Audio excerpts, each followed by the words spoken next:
અર્પણ કુમાર. હું ધોરણ 2 માં અભ્યાસ કરું છું. મારી શાળાનું નામ છે રામપુરા કંપા પ્રાથમિક શાળા. હું આજે તમને શ્રવણ વિશે વાર્તા કહીશ.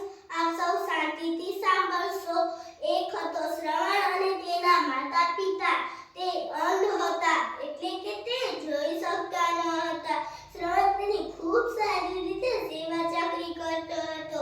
એક દિવસની વાત છે. શ્રવણના માતા પિતા બેઠા હતા અને શ્રવણના પિતા કહે, બેટા શ્રવણ, તું ક્યાં છે?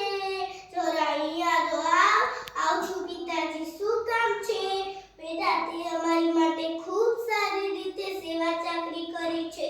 શ્રવણ કહે, એ તો મારી ફરજ છે ને માતા. શ્રવણના પિતા કહે, એક અમારી ઈચ્છા છે, જો તું પૂરી કરે તો કહું. શ્રવણ કહે, નિશ્ચિત થઈને કહો પિતાજી, નિશ્ચિત થઈને કહો. શ્રવણના પિતાએ કહ્યું, અમને 4 ધામની યાત્રા કરવી છે. જો તું કરાવે કેમ નહીં, હું તમારી બધી જ ઈચ્છા પૂરી કરીશ. શ્રવણે તેના માટે કાવડ તૈયાર કર્યું, તેને શણગાર્યું. એક કાવડમાં માતાને બેસાડ્યા અને એક કાવડમાં પિતાને બેસાડ્યા. તે યાત્રાએ પડ્યો, કાવડ લઈને ફરતો જાય, તીરથ ચાલતો જાય. માતા પિતા તો બહુ હરખાય, કાવડ લઈને ફરતો જાય. એક દિવસની વાત છે. શ્રવણ કાવડ લઈને જઈ રહ્યો હતો. ત્યાં તેના માતા પિતાને ખૂબ તરસ લાગી. તે કાવડ મૂકી ઘડો લઈને પાણી ભરવા ગયો. એક સરોવર આવ્યું, તેમાં પાણી ભરવા લાગ્યો. સામેની જાળીમાં અયોધ્યાના રાજા દશરથ, એટલે કે રામના પિતા, તે શિકાર કરવા નીકળ્યા હતા. ઘડામાં પાણી ભરાતા ડુબડુક અવાજ આવવા લાગ્યો. તેથી દશરથ રાજાને થયું કે કોક પ્રાણી પાણી પીવા આવ્યું હશે. તેમને તીર છોડ્યું. તેથી શ્રવણને વાગ્યું. શ્રવણે જોરથી ચીસ પાડી, હે રામ. દશરથ રાજા તો ગભરાઈ ગયા અને તે કહેવા લાગ્યા, આ કોઈ પ્રાણીનો અવાજ નથી, આ તો મનુષ્યનો અવાજ છે. જે દિશામાંથી અવાજ આવતો હતો તે દિશામાં દોડી અને ગયા. તેમને ખોળામાં લીધો. કહ્યું, માફ કરજે ભાઈ, માફ કરજે, મારાથી ભૂલ થઈ ગઈ હતી. મને થયું કે કોઈ પ્રાણી પાણી પીવા આવ્યું હશે, એટલેથી મારાથી તીર છૂટી ગયું.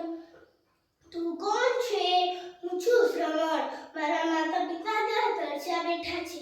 જાઓ, તમે તેને પાણી પાજો અને એટલું જ કહેજો, હે રામ. એટલું જ કહેતા તેમનું મૃત્યુ થઈ ગયું. દશરથ રાજા ઘડો લઈને પાણી પાવા ગયા. ઘડો લઈને રાજા દશરથ પાણી પાવા જાય. સામેથી જોયું, તેમના માતા પિતા દુઃખી હતા. તે ચૂપચાપ ગયા, તેમને પાણી પીવડાવવા લાગ્યા. તેમના માતા પિતાને થયું કે આપણો શ્રવણ નથી, આ કોઈ બીજું ગૌ છે. તેમને પૂછ્યું, બેટા શ્રવણ, તું ચૂપ કેમ છે? જરા બોલ તો, તને શું થયું છે બેટા? દશરથ રાજા એટલું સાંભળી તેને સાચી હકીકત જણાવી દીધી અને તેના માતા પિતા રડવા લાગ્યા.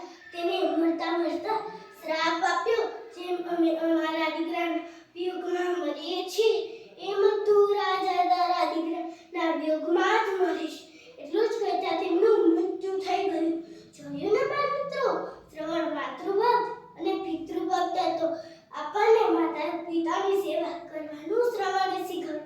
ભૂલો ભલે બીજું બધું મા બાપને ભૂલશો નહીં. ભૂલો ભલે બીજું બધું મા બાપને ભૂલશો